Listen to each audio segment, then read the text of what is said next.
thank you for coming on today. You're very welcome. If you want to give yourself a little plug, mate, tell everybody where you are, where you're based, what you do. Which plug? Yes, which plug? We'll get to that. Right. So, hi guys. My name is Florin from ACF Plumbing and Heating. We are a family-run business in Northamptonshire, mainly gas work. We are not that.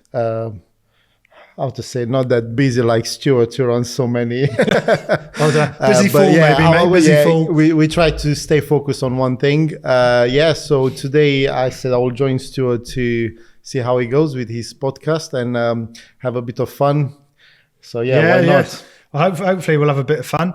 Obviously, Florin's jumped on the same bandwagon. He's got his own podcast. He's launching to Friday, I think it is. Tomorrow. The 21st. Yeah, that's Friday, isn't it? Yeah, tomorrow. Yeah, that's all right, Friday. And so I said he could have a little shout out. As we said, we all try and help each other out. At the end of the day, we all do the same things. We all work in the same trades. It's always better to help out than cause rifts. So please give your podcast a blowout, mate. So I just actually started. Tomorrow will be the first day. I will be published, which is Beyond Tools, a podcast designed to give tips and helps actually to homeowners and new trades people. So probably a plumber, gas engineer, even other trades as well. And you just want some help and some advice how to go around and navigate the journey. But so what you're going to be covering? You're going to be covering like questions for people. So if they've got boiler problems, central heating problems, is it a case of maybe helping them with installation tips? It's more tool tips, maybe. Advice on like choosing the right contractor for your project. Unfortunately, we still have yes, we do bad ones out there. We still get the yeehaws, the cowboys. Exactly. So we bump into too many jobs where customers, they just say, we did not know. We just choose that guy and it turned out as a nightmare. So we just want to kind of put the light on and help the customers to make better decisions. And then on the plumbers as well, I came across a lot of friends. They're running small businesses, but they struggle a lot because they don't have any system in place. And obviously, why not to give them a hand with that? Yeah, it's surprising, isn't it? Like I say, as I said before, we're both sort of on a similar journey with business as well. That's sort of how we've sort of met, and it's surprising how many people are still running businesses and companies with no infrastructure in pen and paper, with pen and paper, and no system in process. And a massive thing, and people that are obviously looking to improve their own business. And there is a huge tendency where customer actually they are looking for a company to work and that company to be very transparent and very clear what's going on. Because I think the major thing, I was sharing the same story in my podcast where I booked for a guy to come and repair my garage door. And it was booked for 3 o'clock. It was 3, it was 4, 5, 6 o'clock. No one. Next day morning, called them again. Sorry, we were busy. We're coming today at 12. So literally it was 3 days we were waiting, but I did not receive any confirmation, nothing. So I did not know a thing. And I think that's very rude towards the customers. And especially if you class yourself as a trade people and you want to do some work. Do the work correctly. Yeah, you've got to treat. I always try and treat people how I want to be treated. Definitely. So, and courtesy is just being polite, really, isn't it? I think most people or most customers would be happy, all right, maybe slightly annoyed if you can't get there on the agreed time. But as long as you let them know that for whatever reason you're going to be late or what's happened, and you're honest with them. Yeah, definitely. And like I say, because if you randomly just said, like you said with yours, turned up at 12 o'clock the next day, and you go, well, sorry, but that's not convenient for me now. Definitely not. You know. Yeah. So it's always best to try and be transparent, isn't it? And let them know exactly what's going on. Definitely. So, so that's a little quick intro between me and Florin. Yes. We're going to be talking a bit more in a minute, but like customer services is key, really, isn't it, for our industry? Oh, yeah. And I've been in places before where we've been into collect parts, and you walk into the counter and there's nobody around, and you stand there, and you can see 4 or 5 of them. No, they take the bells away because they get annoyed. And I've been in places and they've got an office and there's 4 or 5 blokes there, all sat in the office, the big glass window. You can see them. And you look at them and they all look at you. Oh, wow. But you still stand there. Yeah. And then I've been there, I was there probably for this particular one, probably about 10 minutes before there was any movement. Wow. And I'm stood there and I'm staring, and without me sort of getting over the counter and, making a racket, and then bugging me, another bloke walked in, literally 10 minutes later, he walked up to the counter and they come straight out to him. And I was just like, what the hell's going on in here? Wow. And it was almost the cliche is if your face fits. I don't know if you've ever heard that expression or not. It's like being in a little gang. Oh, gotcha, yeah. So it's like, I know him, I'll go and serve him, but we don't recognise you, so we'll make you wait type of scenario. And these companies have, in the past, have asked me to fill surveys in. For their customer service. I bet you did. I did, yeah. I did on a couple of occasions. I did, and I doubt anything was ever done. But, I think it is. I mean, I work with nationwide companies and suppliers, and in one point we have this big service company which is all over the place, and they got every single morning probably about 4 or 5 lads coming to pick up parts. Yeah. And the store has 3 employees. And at one point I spoke with the manager. I said, listen, mate, it's not normal. These guys, they came here, they stay till 9 o'clock just doing nothing and keeps all 3 of you busy. Why not dedicate one single person to that particular company and deal with the other ones? It's simple like that. Because sometimes for us as well, we were there like 6:30 in the morning before the shop opened actually. And then you wait like an idiot an hour to serve these people like, I want that as well. And they come with this huge list and that kind of stuff. So it could be annoying. I think the worst is when you ask for parts and the person does not know what you need. So I use electrical one as well. Again, I won't name.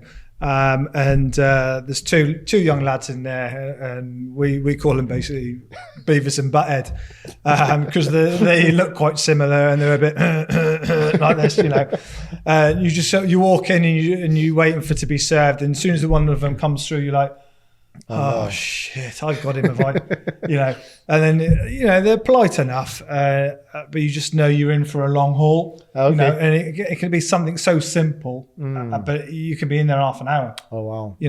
And I've been in and I've said to I've gone in, I can't remember what I asked for now. Oh, have you got such and such? Oh, yeah. Okay. I'll have a look at the back.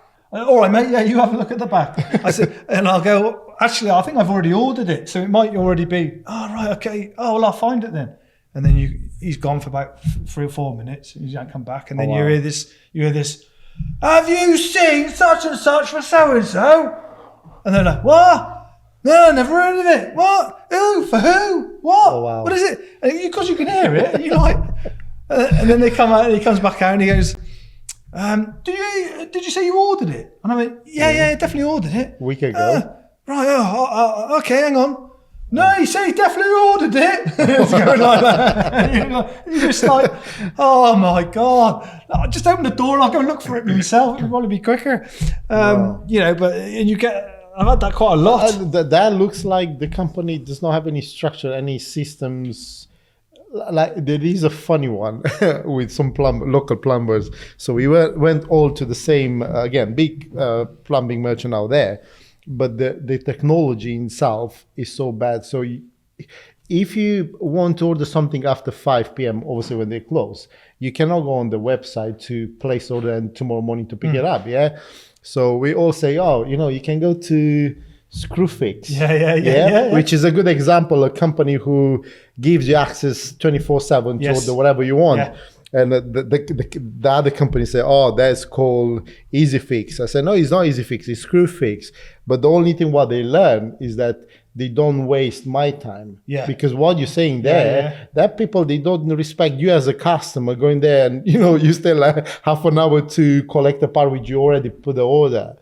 Yeah, I think, again, like my podcast is meant to kind of open eyes to the tradespeople, like, you cannot waste customers' time. No. But we look the same to our suppliers. Yeah. Because it's not possible, you place the order for a boiler and then you stay there 1 hour to collect it. Yeah. It's not cost effective then, is it? Yeah, exactly. And you should level up. I mean, I understand you're a big company or whatever, but you should train your lads there. The process is the same, whether you're buying something that's worth 20p or so that's the thing. £4 Is this happening now, today, this year? Or? Oh, yeah. Oh, really? Yeah. So this is not like 80s. It's not ancient. No. This still goes on now. Like, Beavis and Butthead still work there. There's a couple of us have sort of complained to hierarchy because not only have they been obviously the lack of knowledge, and it's probably not their fault, as you said, they're not given the correct training for that role. But the other aspect is then they're booking stuff out that you haven't had. Ooh. Which is obviously one you've got to keep on because, as you know, that could get expensive. Okay. But the other thing they like to do is not credit the stuff as well.